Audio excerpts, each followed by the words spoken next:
Hello, fellow gamers! Welcome to this deep dive episode of the Video Gamers Podcast. We are going to be breaking down all things related to the 2020 indie game Spiritfarer. Please make sure to rate our show 5 stars, leave us a written review, which we just might read on the show, and follow us on socials everywhere at Video Gamers Pod. I am your Spiritfarer, or host, Paul, and joining me, he grew out of a mysterious seed that I planted in the ground. I watered it. I played my guitar over it. It's Josh. I am Groot. Is that right? Is that you grew me, right? I'm a tree? Yeah. Should we mention here that you've never played this game, Josh, and you don't know what I'm talking about? Listen, I am one of the listeners. I have no idea what this game is about. I'm going to be asking questions. I am curious. I will say that. But yeah, I'm with everybody else right now. I'm curious. I thought you were Groot. I am Groot. Oh boy. All right. And then joining Josh and me, he is mad at me because I tried to feed him dessert and plain food when he prefers breakfast and healthy foods. It's Ryan. Does that mean I'm the cat? Meow. Meow. No, you're not the cat. Oh. Should we also mention Ryan has not played this game either? Well, okay, wait a minute. I got to bring this up early because I said I would. If anybody that listened to the pre-dive episode, so we always do, if you're listening to this, we always do a pre-dive where we reveal the game that is chosen and the host that has to play it. And on that episode, Ryan and Paul, before they knew that Paul had to play this game, made a gentleman's agreement that was, we will play this game together. I knew instantly that would never happen. And I would just like to say I was right. We agreed as gentlemen that we were both not going to play each other's games. That's not how I not remember surprised. it. But yeah. Yeah, I did not expect Ryan to pick this one up. All right, so before we start our deep dive content, we do have just a tiny bit of housekeeping. Josh, you're going to read a review someone left our show? You know, you mentioned reviews and you said, hey, there's a chance we'll read them on the show. And if you ever wondered if we read all reviews, well, this is going to prove it to you. So, oh boy. This review comes in from Tax Fraud 101. It's a 5-star review. It's titled Tax Fraud. And it says, this is the best show to listen to while commuting tax fraud. Parentheses, for legal reasons, that is a joke. That's it. Nice. I don't think we'll be putting that slogan on the website or in our episodes. Probably not. No. Yeah, we're going to leave that out of the description. But also, thank you for the 5-star review. Yes, thank you. Taxation is theft. Yes, thank you, Tax Fraud. All right. And then also, in the last couple of days, we had not one, but 2 people sign up to support us on Patreon. So we want to give them a huge shout out. We've got Jay Wizzle, who loves Far Cry 2 and Assassin's Creed. They signed up with rare status. And then we have the fabulous Allie, who signed up also with rare status. And I laughed really hard because the other day she posted that one of her favorite episodes was when we talked about best video game characters to have as roommates. And she said she loved that one because Josh said he did not want to bunk with Lara Croft because of his farts. Yeah, dude. So that is, I mean, let's be honest, that is a valid concern, at that point. So it's perfectly natural, dude. We call it like we call it like it is around here. Well, thank you so much to both Allie and Jay Wizzle. We really appreciate the support. Absolutely. Thank you to both of you and to everybody else that supports this show. It is the reason we are still here, why we are still doing this. It means the world to us. The reviews mean the world to us. We value literally every listener out there. There's a reason we talk about our community so much is because we appreciate everybody. I mean, we truly do. So we do not forget that all of you out there are the reason that this show exists. Yeah. And if any of our listeners want to sign up, there's multiple tiers. It ranges from $5 a month up to $100. And anyone who signs up gets ad-free episodes. They get them a day early. You get a shout out on the show. There's Discord perks, all kinds of fun stuff. So if you want to sign up, you can do that at multiplayersquad.com.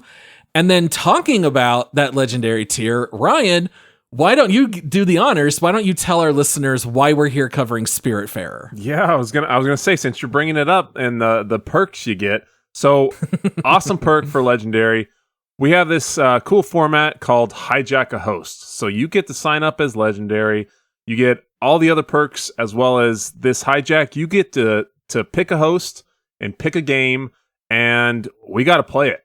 So, the game of your choosing, we have to we'll do a pre-dive show, cover, the game itself, all that it entails, and then go play for a couple weeks, come back, give you a full show on our thoughts and what the game felt to us, what it was like to us, what the depths of the game are, and you get your whole own episode for it.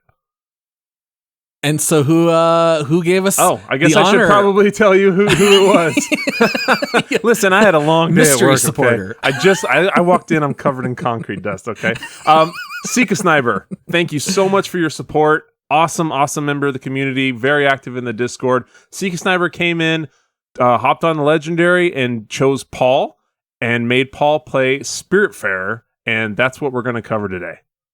Yeah. And Cykasniber reached out to you, Josh, and gave you the info. What do you remember about why they picked this game and me to play it? Yeah, so Cykasniber did reach out to me. They basically were like, hey, I got a game that I've chosen. I said, cool, what's the game? They said Spiritfarer. I said, think I've heard of that game before. Looked up a little bit of gameplay. I said, okay, is it Ryan or is it Paul? And they said, I want to make Paul play this. I think it's similar in a lot of ways to Stardew Valley, which, Paul, you have famously said you absolutely love that game. Love it. And I think that based on your love of that game, they felt like there was some sort of correlation there between that and this, and I think they kind of wanted to just see, if you like Stardew Valley, would you like Spiritfarer? I myself am very curious about this, because if you listen to our pre-dive episode, I'm not sure Paul was like 100% on board with this pick initially. Like, I will say I was kind of like, man, I don't know how this game's going to go. Like, this is kind of weird. It could land really good. We know it deals a lot with death and some heavy subject matter. If you read reviews, people are talking about how emotional it is. Like, Paul is not a super emotional person. So No, I know generally. that Ryan and I at least were kind of like, how's this gonna go? But that is why Cykasniber picked Paul, is that relation to Stardew Valley in some way. Yeah. I feel like with all the comparisons to Stardew Valley, I was just cautiously optimistic. I even said, I think I'm probably going to put it on my leaderboard around 30, which is out of 107. So that's relatively high. Yeah, and most good. of the games we deep dive, we like. So yeah, I think the expectation is that it'll probably be high. I said that I was not dreading it, but I also wasn't like crazy excited, but I didn't know very much about this game. We took a very short break, watched a little bit of footage after the reveal, and that was really all I knew. I even said on the episode, I think, like, this is me with 1% knowledge of this game. I think it's going to be all right. All right, so whenever we do a deep dive like this, we always start out by reading a description of the game on Steam, and Spiritfarer is a cozy management game about dying. As ferry master to the deceased, build a boat to explore the world, care for your spirit friends, and release them into the afterlife. The Spiritfarer Farewell Edition, which, by the way, is the one that I bought, includes the heartwarming base game and 3 major content updates. All right, so for listeners out there, I should mention that you can pick up this game on pretty much any device you want to play on. It's on Steam, Switch, PlayStation, Xbox. You can pick it up on iOS and Android. Not only that, if you already pay for Netflix, you can actually get the game for free, which is kind of nice. I will also mention, in case like our listeners who have already played want to know, I did beat this game. I completed and released all the spirits available. I did all the requests in this game except for the final one. So 98% completion in this game. It took me just under 28 hours. And also, we usually give some kind of spoiler warning. And I will say here that we'll be able to cover almost the entire show without getting into major spoilers. But if we do start touching on endgame type content, I'll make sure to give a warning before we cover it. All right. Now, you guys did not play the game. However, I know Ryan listened to a podcast about it. You guys checked out videos. You read a lot of info online. Yep. Josh also played a couple minutes of the demo, but did not get very far. So I kind of thought probably the best way to frame this episode is if I primarily just put the ball in your guys' court. You can ask me questions about the game. I'll do my best to answer them and give some of my thoughts. You guys can ask follow-up questions, and we'll just kind of see where that takes us. Does that sound all right? Can I start? Sure. Did you cry? I did not cry. I will say that the game is emotionally affecting, and I definitely had feels while playing the game. Right. But I'm not the kind of person to cry at games or movies. The number of movies I have actually cried at, I would guess, is probably like in the 4 to 5 movie range. What? What? And I don't know if I've ever cried at a video game. I maybe Under the Waves, possibly, but I don't even know that I did. You didn't cry at Red Dead?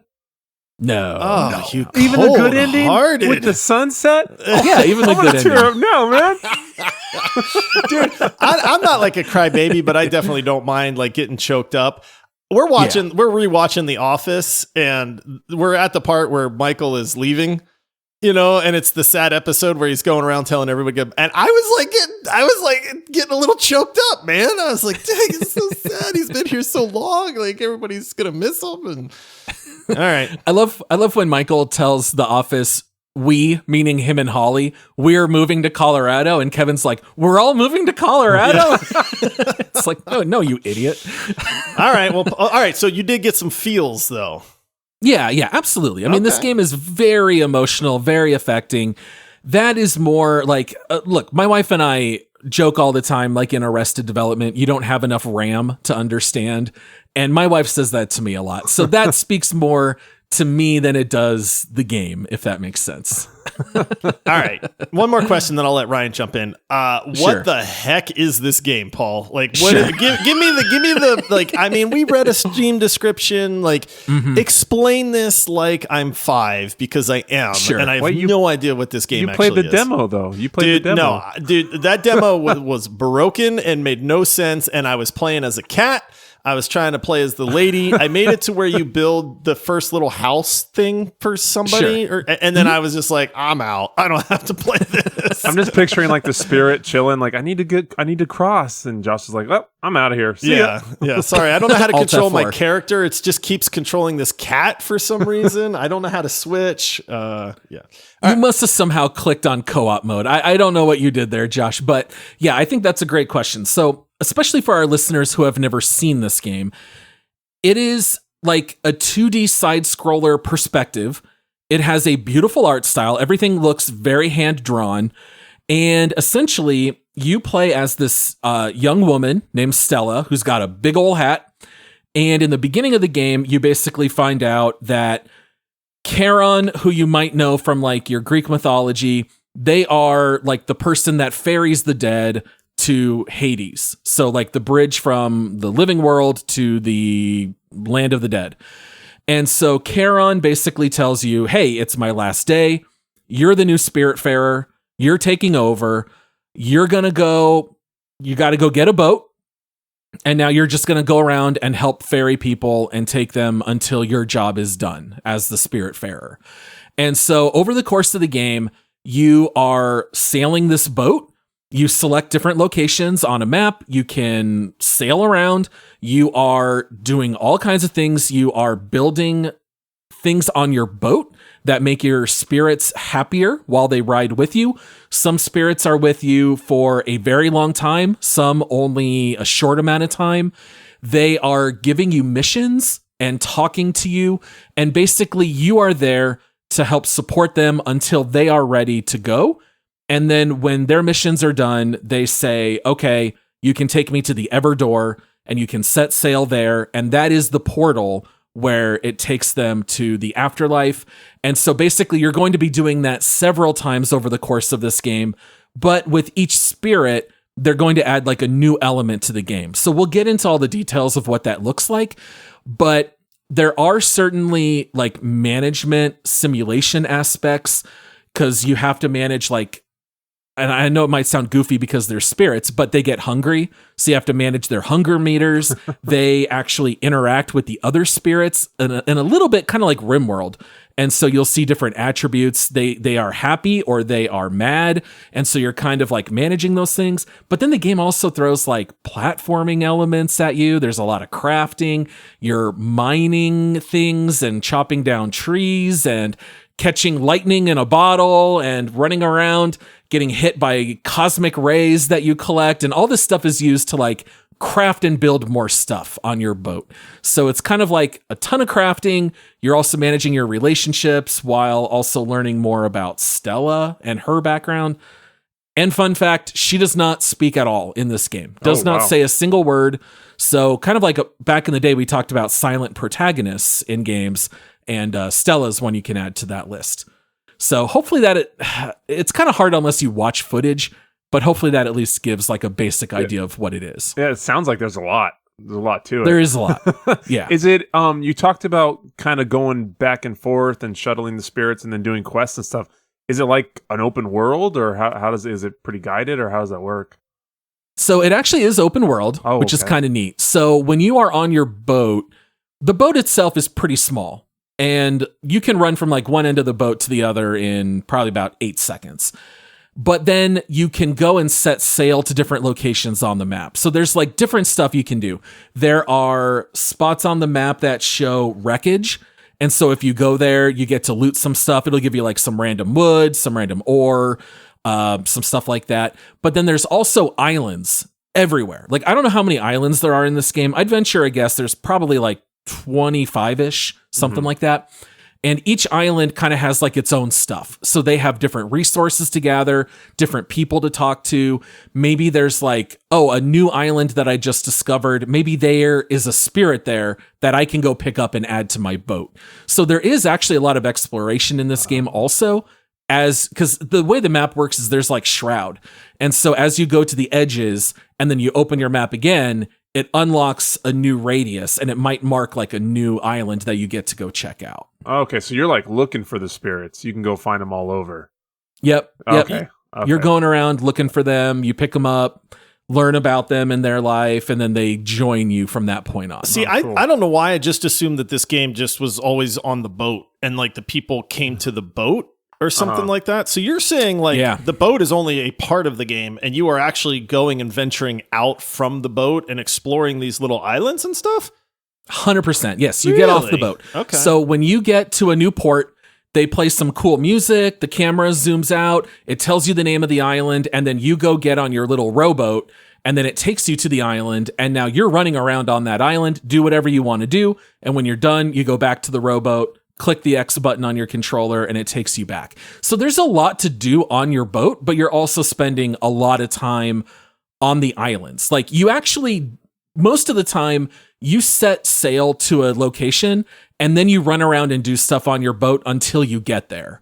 And that's kind of like what you're doing in the game. Nice. So with that boat, like, can you upgrade it at all? Is there like stuff you can do to it? Or how's that work? Yeah. So that's one thing that I spent a lot of time in my early game doing. So there's like a place that you can go. It's called like Albert's Shipyard or something like that. And he's got a whole bunch of recipes for where you can upgrade your boat. So some of them just require money, which in this game is called glims. So there's like different ways to collect it. And some of the other upgrades do require resources. So what you can do is you can always go back to Albert, see what upgrades are available, and buy them. So some of them are like very simple. It'll just say like, makes your boat travel 20% faster. Or this boat or this upgrade will make your boat bigger, so you have more room and more space to build structures on your boat. But then there are also other ones that are more functional. So like there are parts of the map that you can't access right away. Like, Ryan, do you remember like back in the day, we would always play GTA Vice City? Oh, yeah. And you remember how like in the beginning, you could only access the one island and how they would say the bridge is under construction. You can't go there yet, but you can like see it. Yeah. There's definitely an element of that in this game too. So you have to get certain upgrades, and then it'll let you break through certain barriers because your boat is only so strong in the beginning. So I kind of thought like, I'm going to have to travel and do a lot of stuff.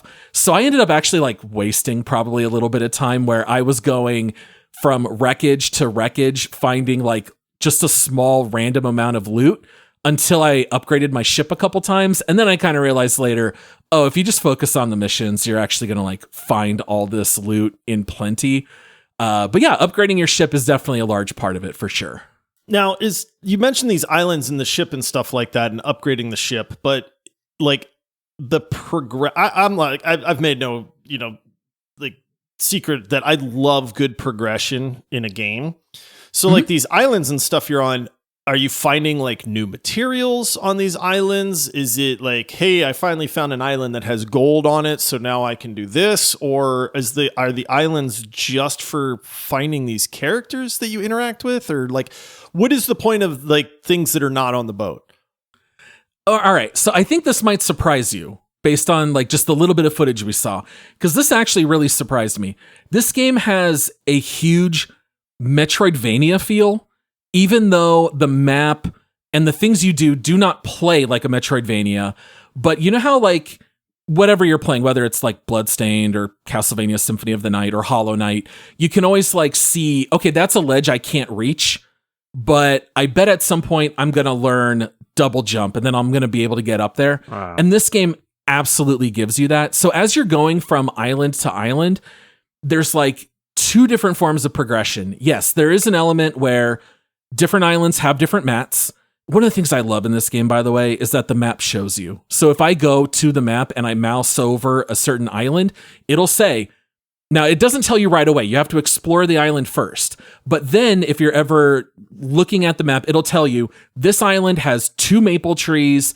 It has 2 quartz nodes, and it's got, a sheep where I can go there and maybe like shear it and get some wool. And so it'll actually show you that on the map. So different islands do have different mats. They have different kinds of seeds because there's a whole part of like farming and planting in this game. It'll even tell you if there is a spirit there. So it kind of helps you not waste your time. So you kind of know where to go. That's one thing I love in Spiritfarer is even though the game is a little long and sort of monotonous at times, they're not intentionally wasting your time. But at the same time, every time you recruit a new spirit, they pay you an obol for you to be their fairy person, but then you can use those and you buy new upgrades at shrines that you find out in the open world.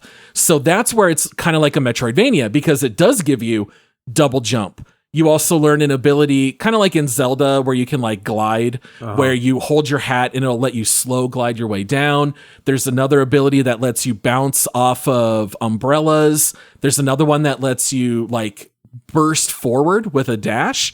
And so there's other things on these islands that you cannot access until you have those upgrades. So there is like incentive to go back to certain islands because it gives you access to new stuff you couldn't reach before. So I remember one of the reviews that I saw on Steam was someone railing the game saying that there's like no progression and all you do is run around and farm. And I was like, actually, I was kind of surprised. There was actually quite a bit of progression. I mean, there's no skill trees, but as you learn those new abilities, you can access new areas. So did you find yourself going back to certain islands after you got abilities? Like, oh, I need these mats. Yeah. Sure. Yeah. Okay. Like if it says there's a spirit here and maybe like I've explored as much of that because the islands are small. That's the nice thing too. Like the biggest ones you can run from one end of the other to the other in about a minute. And so if I've gone in every door and I've talked to every person and I've jumped off every ledge and I haven't found that spirit, well, now that I unlocked double jump, oh yeah, you betcha. I'm going to go back to that island and now see if I can find where they're at. That's always the best when you like unlock the thing and you have something in your head of where you're going to go back to immediately. You're like, oh, now I can do this. And you race right back there. And that's kind of like, I gave a lot of props to the Prince of Persia game that recently came out where you could like take a screenshot and mark on your map places to return to. That was a Spiritfarer, great feature. Spiritfarer kind of already does it for you because it'll tell you there's a spirit here that you've not yet found. So I can see, okay, they don't tell me where it is, but at least I know where to go looking. Okay. All right. So let's go ahead and take just a short break and then we'll come right back. If you're an athlete, you know the greatest motivator of all is the fear of letting your teammates down. After all, a team is only as good as its weakest link. So you owe it to those wearing the same jersey as you to be your best every time you step on the field. That's why there's no vape in Team. When you vape, you can expose your lungs to toxic chemicals that can damage your lungs. If you're a step behind, the Team's a step behind. Brought to you by The Real Cost and the FDA. All right, guys, we're back. Got some more questions for me here? Okay. This is a big game. There's a lot to cover.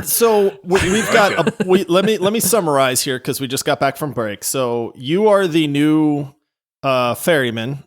Charon, ferrying people to Hades. You are on a boat. You go to islands to collect either spirits or stuff to improve your boat. Yes. And farm to make my spirits more comfortable. Okay, yes. so see, that's what, because I want to get into the spirit thing a little bit, because you are bringing these people with you. You have to go find them, and you have to make them comfortable, apparently. Now, I do know from watching some gameplay footage and trailers and stuff that you can do things like cooking, farming, fishing, and all this crafting type stuff. Is there equipment? Do you outfit your character in any kind of equipment, or is all of the crafting simply directed like at your boat and the skills to make your spirits comfortable? Almost entirely, it's for your spirits. The only other thing is there are cosmetic changes that you can make to Stella, which actually does come into play. Like one character in particular interacts with you differently if you look like her daughter and things like that. Oh, wow. But your other upgrades, like there's no actual equipment that you would like equip on a character. There's no armor. There's no weapons that you have to find. Nothing like that. It'll be things like, okay, I picked up this character. This character tells me, hey, I love working with my hands. Like, if I'm going to be here, I want to help you improve your boat, but I can't do that unless I have a workshop. So will you consider building me a workshop? And so that gets added to the request list. So it's just like your quests, basically. I can pull up the list. It tells me a tool wants you to build him a workshop. Here's the mats. And once I have those mats available, I can go to the blueprint station. I can click on it. And now it gives me like a grid. And I can move, I can see the workshop and how big it'll be. I can click and drag, I can place it wherever I want. And then a tool will go to that workshop. It pops up with a little exclamation mark. So I know like someone wants to go talk to me. And so now I go there and a tool says, oh, thank you. Now that I have a workshop, here are some other things I want to do. So maybe he'll add another 1 or 2 requests and things like that. So the spirits are basically telling you what they want until they're ready to leave. And so those are the requests that you're fulfilling. And I will say that's a big part of the progression, because every spirit will unlock a new type of building or a new type of resource that you can collect. So that's another big form of progression, because there's a total of 15 spirits that you help in this game. And so each time you get a new one, you know it's going to bring like another layer of progression. Dang, that's a lot of work. No wonder the last guy quit. It's like this is too much for me. Yeah. Yeah. Well, and he got hired to go work in Hades too, by the way. So there you go. Yeah, he's busy. He has other work to do. Yeah. I got an important question.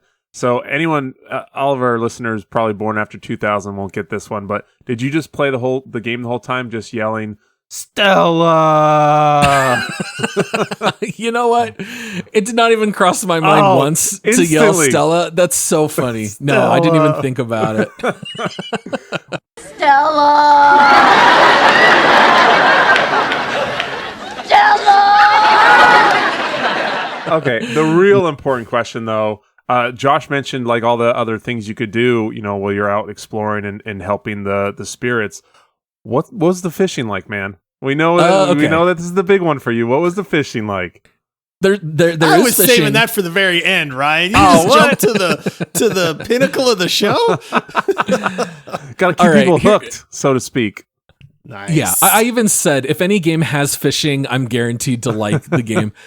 I will say the fishing is probably the most boring of all the things you can do in this game, which is a little bit of a bummer, because if you have nothing else to do, like if everything else is currently like processing and you have nothing to water, you don't have any machinery to run, then you kind of like go fish.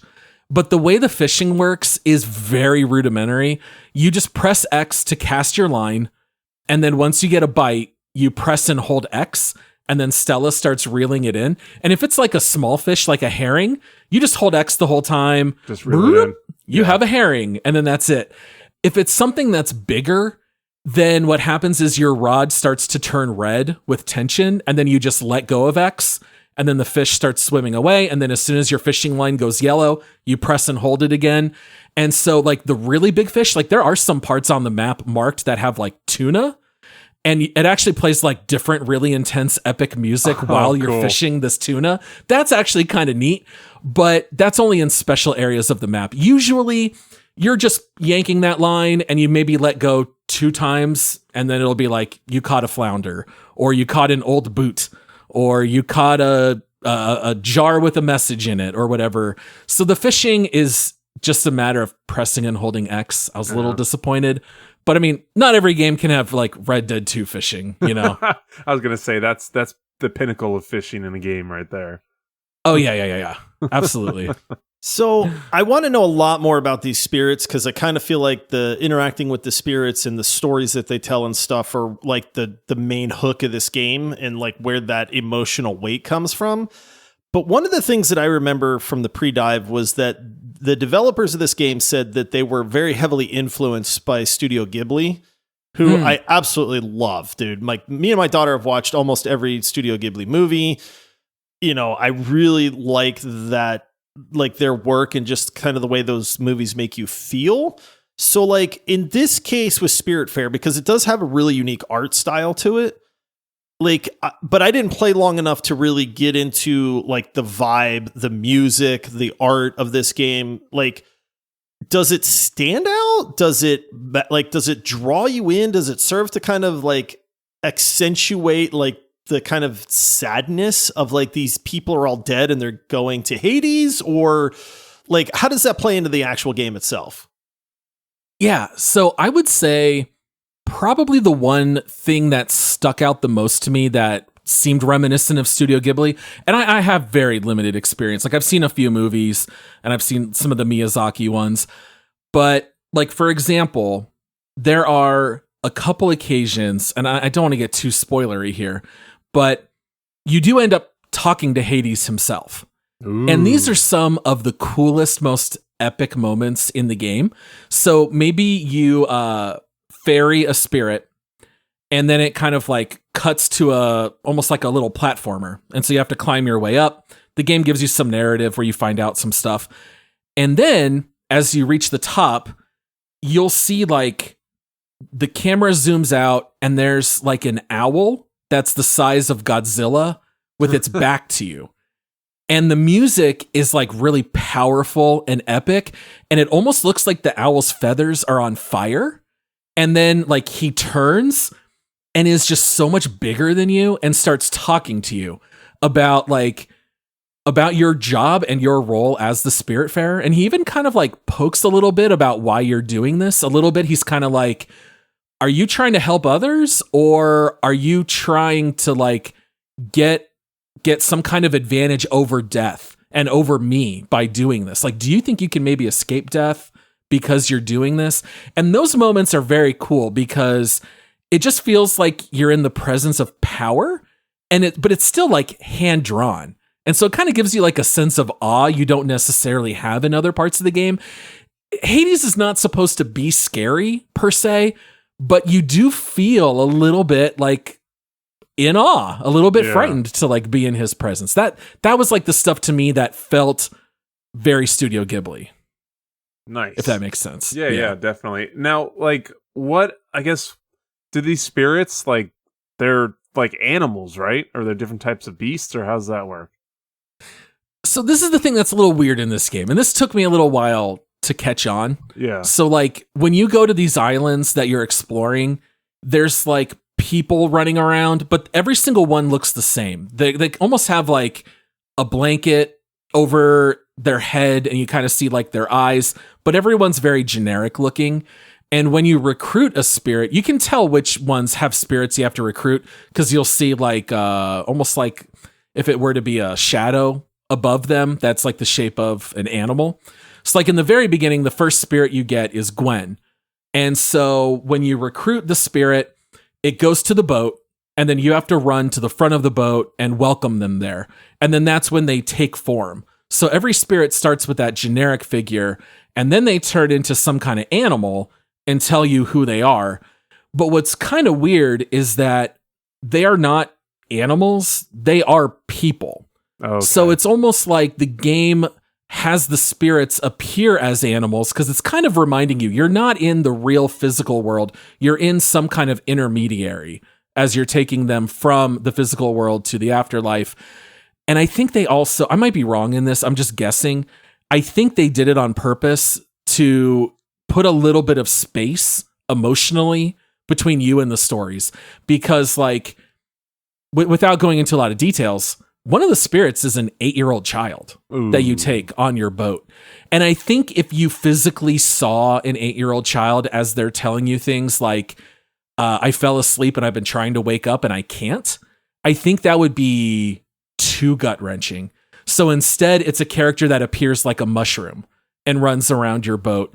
And so I think that gives you a little bit of like emotional space where it doesn't feel quite as heavy. Jeez, that's too heavy already. I kind of got sad already. I know. You know what's like, weird though? Because I think if you say anything about Spiritfarer, the first word everyone wants to say is death, right? Mm-hmm. And so I think everyone would immediately assume that must mean that this game is depressing. But it's not. You know what's so weird is that I think this might be the most pleasant game I have ever played. This game, really? I'm not saying it doesn't have heavy moments, because it does. The game intentionally has heavy moments. But in between all of that, this is such a simple design decision that I thought was so genius. When you run around as Stella, she has the world's biggest smile the entire game. Go look up any footage. Stella is just smiling ear to ear, and you are just running around helping people, and they have their own stuff going on for why they're dying. You find this out about pretty much all the characters. Maybe you don't exactly know specifics. Like in the story of the child, you know it's some kind of disease, but you don't like know exactly what. But the whole time, you are running around helping people, helping them come to grips with their own life. And it's hard to explain. It's just very pleasant. You're running around cooking food, giving them food that they enjoy. You can press a button to hug every character, including your cat, Daffodil. And so as you're running around and like developing these very positive relationships, it's just the first word that just comes to mind is pleasant and beautiful, peaceful, calming. And I don't think you would expect that in a game about death, but it really does have that. Now, I remember when we did the pre-dive and I was reading some of the Steam reviews, a lot of people were talking about how this game helped them with like grief or something like that. And so hearing you talk about the game being like positive or pleasant almost gives me the vibe that it's like, you know, it's not trying to be like super melancholy and super depressing. It's almost trying to put a spin on death to say like, let's not be sad about everything. Like these people are obviously going to leave, but let's kind of celebrate like the life that they lived, and like let's not mourn like the loss of people necessarily. Is that kind of like, is that what I'm like getting the vibe on that? That's there to an extent. Yeah. What's interesting is not everyone that you ferry lived great lives. They're not necessarily all great people, but at the same time, everyone dies, right? And everyone has different beliefs and different thoughts. And so over the course of the game, you get to learn all those things about these spirits. Some people are very willing and ready to go, and it happens very quick. Like some spirits come on board, you do 2 missions, and they're like, you know what? I'm not long for this world. Take me to the Everdoor, right? And I'm like, these are my people. You know, DNR, do not resuscitate. You know, I'm good. I'm ready to go. But then there are other people who are like, hey, you know what? Everything in life is kind of meaningless, and they're kind of nihilistic, and they kind of say, you know, nothing ever really mattered. You know, and there are some characters who lived very selfishly. There are some that lived as criminals, and there are others that you actually find out are your family members. I don't think this is a spoiler because it's your very first spirit. The first one you pick up is your sister. And so there is also a very personal element behind some, if not all, of the spirits. Like, you might find out that there are certain connections. Maybe not everyone is family, but there are connections either thematically or directly to every spirit in the game. And I think that also kind of leads to why it's so pleasant. It's a matter of coming to grips with loss and just understanding that everyone goes through it. Even if we all struggle in life in different ways, we're all going to face it, and you can't fight it forever. So live life however best you can. What truly matters, all of us are going to return to dust. So you only have one life to live. You got to, spend your life in a way that's worthwhile, however you want to interpret that, and live that way until you're ready to go. Dang, Paul dropping some knowledge on it. It's kind of a deep game. I'm digging this episode, man. Like, it's kind of wild. Like, another weird thing is that even though this game is like, it has a little bit of profanity in it, but other than that, this is like a very G-rated game. But at the same time, I'm almost tempted to say it's like the most adult game I've ever played because of the subject matter. Oh, for sure. Like Cyberpunk's gonna have like the nudity and the violence, and it's very mature in that regard. But in a way, I would say like a teenager could play Cyberpunk and love every minute of it. If you're gonna play Spiritfarer, I almost feel like it should be rated like 25 plus, unless you've gone through major grief early in life. It's almost like it's very mature, if that makes sense. Let's go ahead and take our last break, and then we'll come back and go over the rest of Spiritfarer. All right, guys, we are back. We'll start to work maybe towards some more like later stuff here in the game, but let's see. What else do you guys want to ask me about? So I do want to ask, you talked about, after you found out that you were going to play this game, and we were talking about that it deals with death and heavy subject matter and stuff like that. This is why I kind of joked around at the very beginning when I asked if you cried, and I remember you saying, I don't like games that beat me over the head with this, like it's one thing if they work it in and I kind of get emotional because of the story. It's another if they're just blunt with it and they're intentionally trying to make me feel something. Yes. So now that you've played this game, which side is it on? Did you feel like they were beating you over the head, or did you kind of like go like, dude, they did a really good job with this, and I actually care about these spirits like that? I guess that's my, like, did you get invested in the spirits and in some of that emotionalness, or did you feel like it was very just obvious and that part didn't necessarily land? So first of all, it's definitely not ham-fisted at all.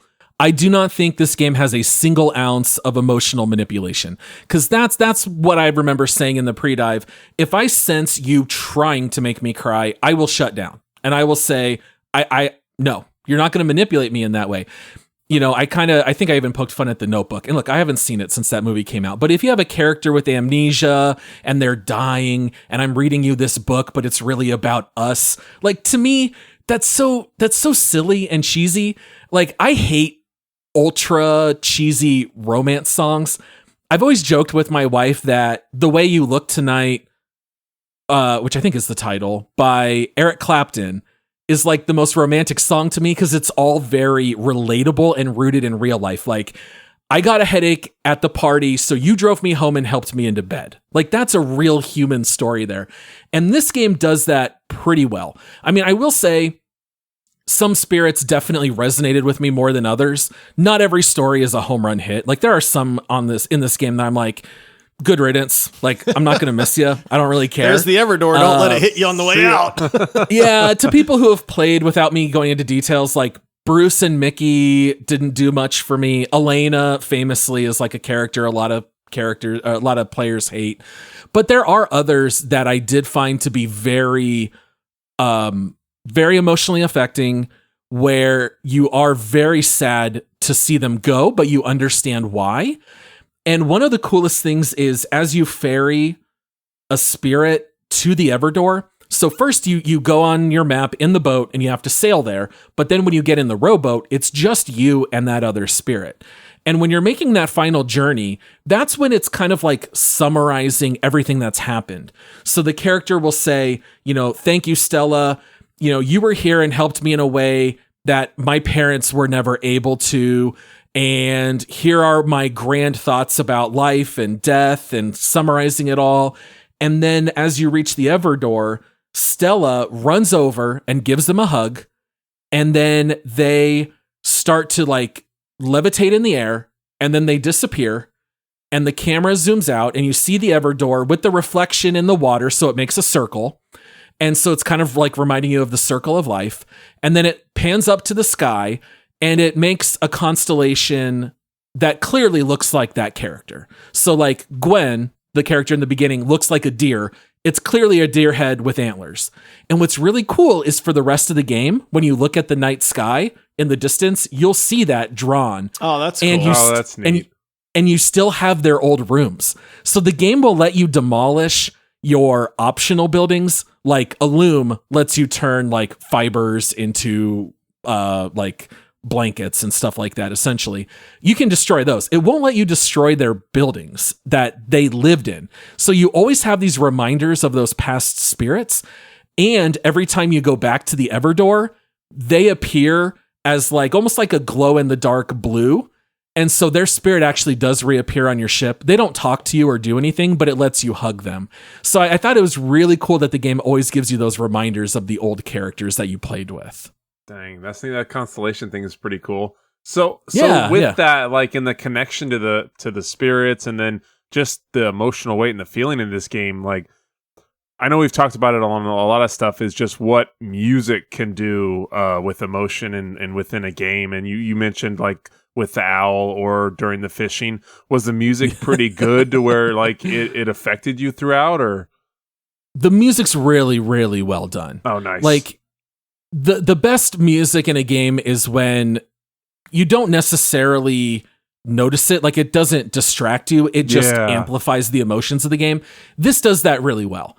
Like Mickey and Bruce are characters that I didn't love, but they have this like very 20s New York organized crime energy to them. And so every time you start talking to them, you hear this like powerful, deep drum, like music that sounds very like you would expect to hear this like in a gangster movie or something like that. And I think that's really cool. It kind of adds to the atmosphere. When you take spirits to the Everdoor, the music is very orchestral and it really like swells emotionally. I totally understand why this game reduces people to tears. Like I said, it just speaks more to me. The music in this game's absolutely beautiful. I mean, it's full of songs I would listen to apart from the game, and I feel like it would immediately put me back in that headspace.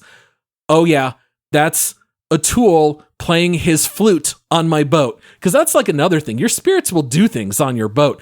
And like a tool will go out there and play his little flute and you hear these melodies. But then other times he's banging away on the side of some building with a hammer. And as characters walk by, it's funny because you can like click on them and it'll be like, they're mad because a tool's making so much noise banging away with his hammer, and it'll put them in a bad mood. And so it changes like how they interact with you. And stuff like that's kind of fun as well. Tell them, get over it, you're dead. Yeah, so pretty much. I know we're running out of time quickly. Is this game carried by the gameplay, the story / characters, or what is the highlight of this game? It's absolutely the story. Oh, like cool. when you're playing this game, it is kind of busy work, to be honest. They're giving you errands to run before their story ends. But at the same time, if you just picked up this spirit and they just spilled their guts about their life and their ideas about philosophy and life and death, it wouldn't mean anything. So you kind of have to have them around because this is a 25-hour game. And I think that's one thing I have seen people complain about, is that it feels a little monotonous and drawn out. I barely felt that. There were a couple times that I was like, okay, the pacing's a little slow at this part of the game. I kind of wish we could kick things into high gear. But I would say it's like there are fun things to do in the meantime. Everything is pretty much a mini game. So I know we're running out of time, but I should mention when you're out in the open world, you're finding like maple planks or ash planks or, pine planks, but then you have to build a sawmill. And then as you go into your sawmill and you select what wood you want to cut, these planks of wood are coming across the screen and you're controlling the thing to cut it. And it kind of plays like Mario Party. There's like a zigzag design on the plank. So as it goes through, I have to adjust it, and how well I do will give me more or less yield. So if I do a perfect cut, it's going to give me 6 planks and 1 sawdust. But if I totally goof it all up, maybe it'll give me 3 planks and 4 sawdust. So the whole game, you're doing stuff, but there's probably like 20 things you can do, but it's exactly the same way every time. And so eventually it's like, okay, well now this is the 50th time I've used the crusher, where, I can throw in olives and I mash a button and this crusher hits it like this, and then it spits out olive oil. Okay, it's fun the first 10 times, then it starts to get a little boring. So I'd say probably 80% story, 20% gameplay is how I would say it works. Does that match Stardew Valley? No. No? No. Stardew Valley, I would say, is like straight 50-50. Maybe even slightly more gameplay. Oh, wow. There's just... I love Stardew Valley, man. Like planting 4 little seeds and then having them grow 6 days later and then selling all the money and buying 7 seeds and now building those and then selling all that to go buy 12 seeds. And you get to see that like progression over the game. I find very satisfying. This game does have a little bit of that. Like, for example, I had a cow on my boat and I had to feed it corn or rice every so often so that way it won't run away, and then I can milk it. Well, I've got a cellar where I can put a bunch of milk and then over time it turns into yogurt. Well, now if I put the yogurt in the cellar, it'll turn into cheese, and cheese is worth more money. So there's always this element of like having fundamental mats in the world that you build or craft or develop into higher quality stuff. That I do find to be pretty satisfying. Stardew Valley just does that a little bit better. Although I will say there's one thing that's very funny in this game. So the 8-year-old that you pick up, his name is Stanley. He gives you the most comedy in this game by far. He is hysterical. All his requests are like goofy little kid stuff. So he'll be like, hey, you've got that forge? Let's go throw an old shoe in there and see what happens. And so now I've got to go fish until I get an old boot. And then I'll meet Stanley in the forge. We throw this boot into the fire. And what does it spit out? Glue. And he's like, oh, we got glue? Let's throw it in the oven, which is where you cook food. Like, you've never put any non-food in the oven. The oven gives you 2 slots. Maybe you put in like chicken and fat, and it'll give you fried chicken. Or you put in like fish and veggie and it'll kick out some kind of stew or whatever. So he's like, let's go put some glue and some sawdust in the oven. And sure enough, it's like, you've learned a new recipe, paper. And so like Stanley is doing all these goofy things, having you throw random stuff in the crusher. That stuff is very funny that Stardew Valley is missing. This game, I think, has a broader emotional appeal, but Stardew Valley definitely has better gameplay. Dude, no wonder Stanley died. He's putting glue and stuff in I was the going oven. to say, he's throwing things, combustibles. Those are toxic Did fumes. Stanley die in a fire by chance? Formaldehyde's coming through his kitchen. Poor Stanley. Yeah. So like, was there, as far as, with the story and the gameplay, was there any big twists in the game or things that caught you off guard, or was it kind of pretty steady where it kind of flowed as well? I feel like with these spirits and stuff, there's got to be like a gotcha moment or something. Like I feel like you hinted that they're not all good people. Like, did you ferry some criminal to and then discovered that or something like that? Like, So, all right, I will give a spoiler warning. I'm just going to go ahead and explain kind of like the whole ending. So it'll probably just take about 2 minutes. So I'll kind of delay so people can, go ahead and fast forward. So I don't know if it's so much a twist because I kind of felt like you could see it coming, but Stella herself is on her deathbed everything that you're doing is taking place in her mind. They are all people that played a large role in her life. What? And she's kind of replaying the things that she learned from all these people. So a lot of them are family members, but you hit a point in the game where there's like a spirit that looks different than every other spirit, and it talks to you, and it's like, hey, it's Lily, your sister. I'm next to you in the bed. Mom's not here. She had to go and rest, but I'm here with you. I'm looking through our old photo books, and she's like talking to you, and you kind of realize, oh, my character is dying, and this is her playing kind of like her life flashing before her eyes, if you will, but remembering all of the life lessons. So there's like your sister, your uncle, a guy who was like a teacher while she was abroad for a semester after college, and there are people, you find out she was a nurse in real life and helped other terminal patients. And so there's like a woman with Alzheimer's, and that was like one of the first people she cared for. So all that stuff is in the game, and that's kind of like the big twist, if you will. And then at the end of the game, when you usher all the other spirits, you yourself go through the Everdoor, and then you and Daffodil both go up, you disappear, and then you get a constellation of Daffodil and Stella, and then that's how the game ends. So it's actually like Stella coming to terms with her own death, not just that of the spirits. Okay. This game, I'm not going to lie.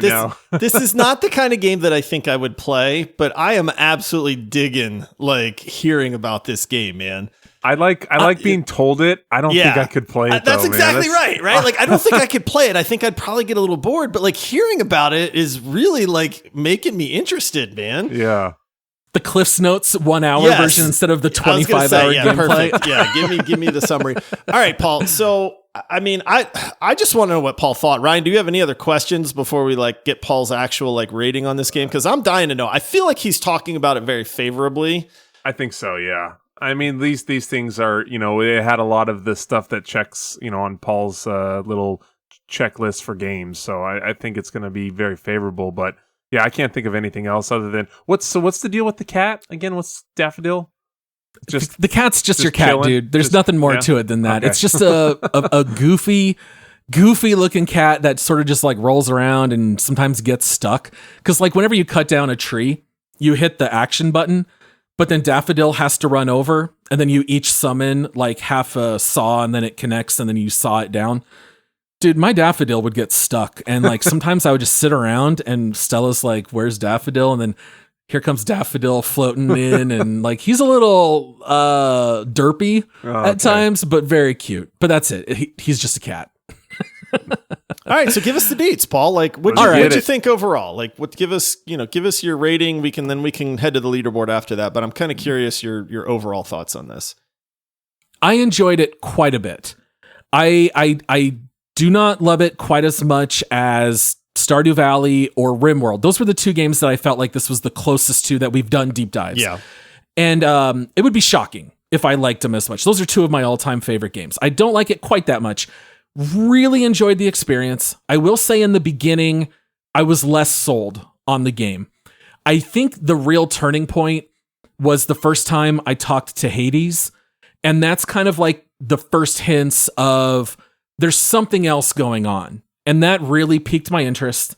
And as you meet more and more spirits, and you kind of like start to understand the structure of the game more. And then I liked it a lot because I will say, this game is so unique and different to anything else. Like, almost every game has death because you're running around killing everyone. The whole idea of swinging the pendulum so far the other way is like a really neat idea. And so it's very psychological, it's very emotional, it's very story-driven, but it gives you some very traditional gameplay elements. The gameplay itself, I will say, drags it down just a tad, but I still really liked it. The earliest stories I felt like were not quite as drawing me in as a couple of the later ones. And I think some of that also has to do with my own personal experience. Like there are some characters that related to me more in real life, and those I found to be far more emotional. So I'm willing to bet different people probably got grabbed at different moments. But on the whole, I liked it quite a bit. So like looking at the leaderboard, And for our listeners who don't know, you can go to videogamerspod.com. We've got a leaderboard. Anytime we do a deep dive, we decide where we rank this game against everything else. So I've got Stardew Valley at number 7. Obviously, we're looking lower than that. RimWorld, I've got at 17. We're looking a little lower than that. All the way at the bottom, we've got like Battlefield 2042 and Elite Dangerous, Phasmophobia. Those are the games I don't like. I guessed this would be around 30. And I think that was a really good guess. And by the way, we got to do a leaderboard review because as I'm looking around 30, I'm like, I liked this more than Deep Rock Galactic. I liked it more than Divinity Original Sin 2, but I liked it less than Splitgate. And I think I probably liked it less than Risk of Rain 2. So it's a little goofy. So I'm just going to say 30 because that was my prediction. I think it's going to be right around that range, which is speaking very highly. Like I would give this game a solid A. It's not an A+, maybe A-. A- is more fair. I would give this game an A-, but I found it to be very fun. I never once rolled my eyes when double-clicking Spiritfarer. It was always a pleasure. Dragon's Dogma 2, there was like a 6-hour where I was like, dude, I am so over this game, and I didn't want to play it. Spiritfarer, I always enjoyed loading it up. That's wild. I'm impressed, man. Yeah, that was good call, and then good. You know what's the one thing that's so cool that I've noticed too since we started doing this? The community and the listeners that pick these games, they know us. They know what we like, and it seems to be like they're usually like, hey, I know you probably wouldn't play this. I know that it's not a really big game. I mean, like this one, it's an indie game from 2020 or whatever. We haven't really heard of it, and it landed, and it's 30 on your leaderboard. Like it's pretty cool to see how well they know what we like and what games that will land. Do you think it would have landed with me or Ryan? I think Ryan probably would like it.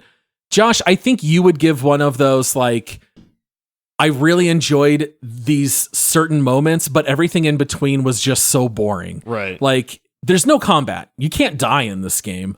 And I think that probably would have kind of driven you crazy. I think you would say you wanted to like it and you liked the story, but did not like everything. And unfortunately, out of the 25 hours, I bet you would actively dislike about 16 of those hours, is my guess. Because there's no roll. That's why.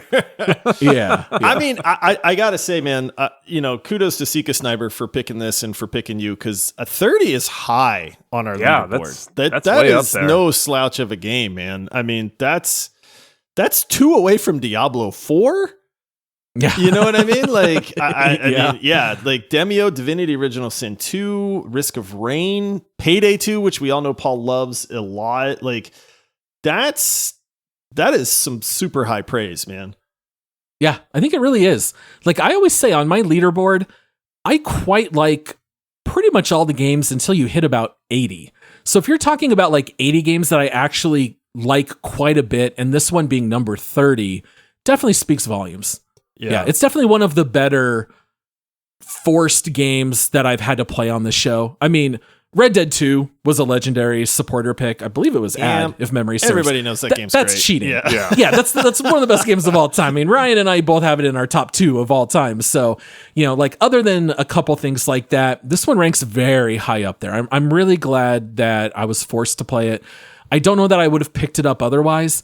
I will say it's a $30 price tag. It's a little high. I'd probably look for like a Steam key or wait for it to be on sale or something, because it is, a 25-hour game. I don't think I'll ever go back and play it again, but I really liked the experience. I would say if you can get this for 20 or less, it's a no-brainer. Dang. That's when we did the pre-dive, did you ever, I mean, I guess you did, because you said, I think it'll be around the 30s. So you kind of went into this optimistic. Paul knows.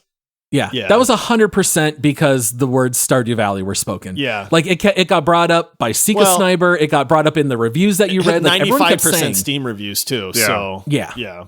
High rating compared to Stardew Valley. I think it's not a shocker that I liked it quite a bit. Dang. So I'd recommend this to not necessarily children. Like I think children could play it, but I think they're not going to get it. But for all of our like gamer moms and dads out there, or just, adults, go check it out. I think you would enjoy it quite a bit.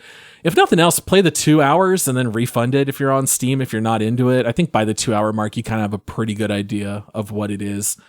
But yeah, I think that kind of wraps everything up. Any final questions or thoughts? Anything else we should mention here at the end of the show? This is why I love these Hijack hosts, man. Yep. Never heard of this game before. I learned so much about it. I honestly really enjoyed hearing Paul talk about it because, like, some of the moments and stuff he described, I was really like, wow, man, that sounds really cool. Not for me.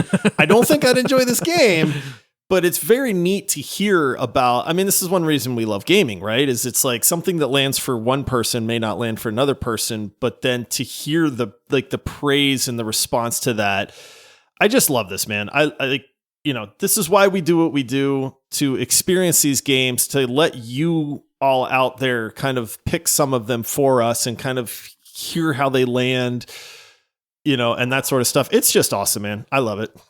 Yep. Yeah. It's cool. Yeah. And again, like Josh said, I just loved hearing everything about it. Paul's so good, though, at describing it and going into detail without making it boring. So, yeah, I got sucked in because I do like those parts, like with the progress bars, and you got stuff cooking over here and this over there, and then mixed in. You hear the ding. Yeah, that like, means my food's sweet, done. yep. I got to go grab it. Boom. Yep. Oh, now I can make more.